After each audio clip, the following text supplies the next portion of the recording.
Shalom, saya akan menjelaskan sedikit tentang pengantar teologi sistematika. Yang pertama, pengantar teologi sistematika. Teologi sistematika adalah disiplin teologi Kristen yang merumuskan tertib, rasional, dan koheren, rekening doktrin-doktrin iman Kristen dengan dogmatika, etika, dan filsafat agama. Yang kedua, kita masuk pada Alkitab. Alkitab merupakan kitab-kitab dari agama Yahudi dan Kristen yang ditulis pada waktu-waktu yang berlainan dan oleh para nabi. Kita masuk pada Alkitab secara etimologi.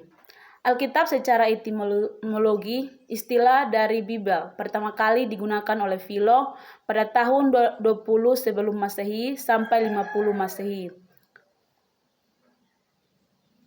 Total statistik Alkitab, yang pertama 66 kitab, yang kedua 1186 pasal, yang ketiga 31.171 ayat, yang keempat 658.545 kata, yang kelima 3.872 huruf, 4.357 kali nama Allah dituliskan.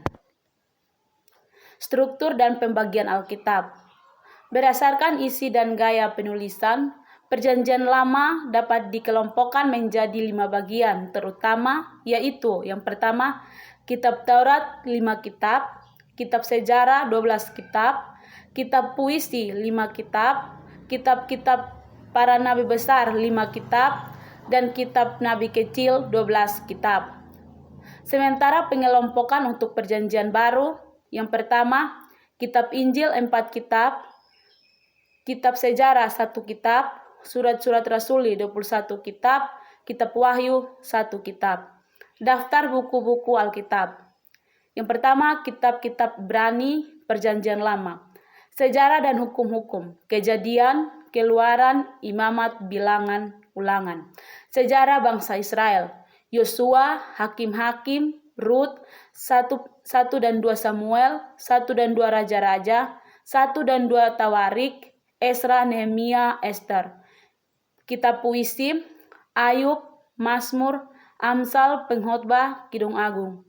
Nubuat, Yesaya, Yeremia, Ratapan, Yeskiel, Daniel, Hosea, Yoel, Amos, Obadja, Yunus, Mikha, Nahum, Habakuk, Sefanya, Hagai, Zakaria, dan Meliaki. Kitab-kitab Yunani Kristen atau Perjanjian Baru. Kehidupan dan pelayanan Yesus, Matius, Markus, Lukas, Yohanes. Sejarah terbentuknya sidang Kristen, Kisah Para Rasul, surat untuk sidang-sidang Kristen, Roma, 1-2 Korintus, Galatia, Efesus, Filipi, Kolose, 1-2 Tesalonika. Surat untuk orang Kristen secara umum, Ibrani, Yakobus, 1-2 Petrus, 1-2-3 Yohanes, dan Yudas. Kitab Nubuat, Wahyu. Yang berikut, Allah. Dalam kepercayaan Kristen, Allah dikenal dari tindakannya, Allah sebagai pencipta, penyelamat dalam Yesus Kristus, dan pembaharuan dalam Kristus, yaitu pada masa ditulisnya apologetika dan disusunnya teologi sistematika. Teologi Perjanjian Baru ini dimulai dari beberapa keyakinan yang besar, yakni bahwa Allah ada, bahwa Ia menciptakan manusia, dan terus-menerus menaruh perhatian terhadap manusia. Hanya ada 2 pilihan, yaitu menerima keyakinan itu dengan iman atau menolaknya, yang berarti menolak seluruh pernyataan yang didasarkan padanya. Sifat-sifat Allah. Yang pertama, Allah sebagai pencipta.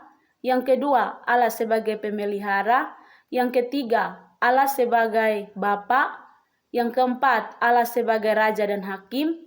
Yang kelima, gelar Allah, Roh, Roh, Juru Selamat. Allah yang Maha Tinggi, Allah nenek moyang, Alfa dan Omega. Sifat-sifat Allah yang kedua, mulia, hikmat dan pengetahuan, kudus, kasih dan anugerah, baik dan setia, unik, esa. C. Kristus. Kitab-kitab Injil Sinoptik. Dalam kitab-kitab Injil, Sinoptik mendapat 3 gambaran mengenai Yesus dari Nazaret. Yang pertama, Mesias. Yang kedua, orang Yahudi. Yang ketiga, Matius. Tulisan-tulisan Yohanes. Kitab Yohanes lebih banyak memberikan keterangan mengenai keselamatan Yesus dibandingkan dengan kisah-kisah Injil Sinoptik, dan kitab ini diawali dengan tulisan mengenai keberadaan Yesus sebelum segala sesuatu ada yang jelas mendukung kemanusiaan Yesus. Dapat disimpulkan bahwa Yesus adalah A. Firman, B. Rabi, C. Rendah hati, D. Firman yang hidup, E. Manusia sejati. 3. Kisah para Rasul.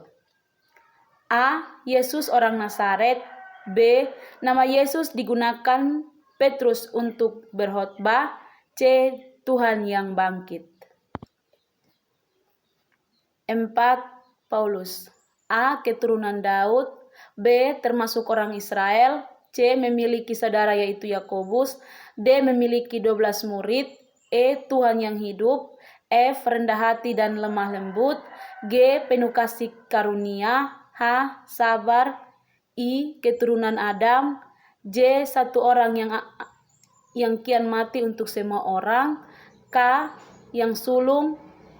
L. Tidak berdosa. M. Seorang hamba. N. Pengantar Allah. 5. Surat Ibrani. Yang pertama, ia lebih rendah daripada malaikat. Ia mengalami pencobaan. Ia berdoa dan memohon dengan suara. Ia belajar taat melalui penderitaannya. Ia merasakan pengalaman takut akan Allah. Ia menganggap kematian tidak bisa dihindari. Kristus adalah iman besar, roh kekal. 6. Surat-surat Petrus. 6. Surat-surat Petrus. Mengalami kematian, keadaan sebagai manusia, mengalami penderitaan. 7. Kitab Wahyu. Kenaikan Yesus, mengalami kematian anak domba. D. Roh Kudus. Dalam agama Kristen, Allah dari segala Allah, dari segala alam semesta, satu-satunya Allah sejati, terdiri dari 3 pribadi yang nyata. Berbeda, ketiga pribadi tersebut adalah Allah Bapa, Allah Putra, Tuhan Yesus Kristus, dan Allah Roh Kudus. Arti dari Roh Kudus adalah sebuah pribadi ketiga dari Tritunggal. Yang pertama, Roh Kudus dalam misi Yesus. A. Janji mengenai roh yang diucapkan Yohanes Pembaptis. B. Pelayanan Roh Kudus dalam kelahiran Yesus dari perawan. C. Roh dan nubuat Simeon. D. Roh dalam pembaptisan Yesus. E. Roh pada pencobaan Yesus. F.